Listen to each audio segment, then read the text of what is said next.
Hello everyone, welcome to another simple tutorial of Windows 10. In this tutorial, I'm going to show you how to stop Microsoft App Store from automatically updates in Windows 10.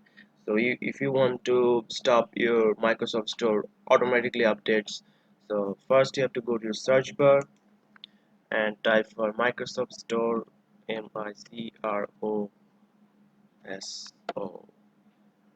Microsoft Store. You can see that's here. So click on Microsoft Store.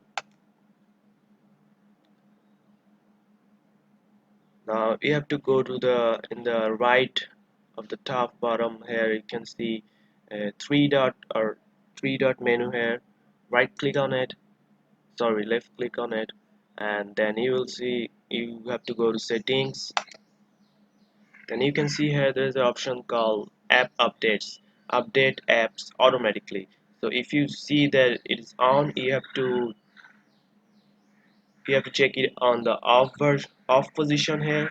Just click it and the toggle off, and now your Microsoft Store will off, not updates automatically. So that's it. That's a very simple and straightforward tutorial. So if you like this video, if you find this video helpful, please subscribe to my channel, and you can know more Windows 10 tutorial in this channel. So thanks for watching.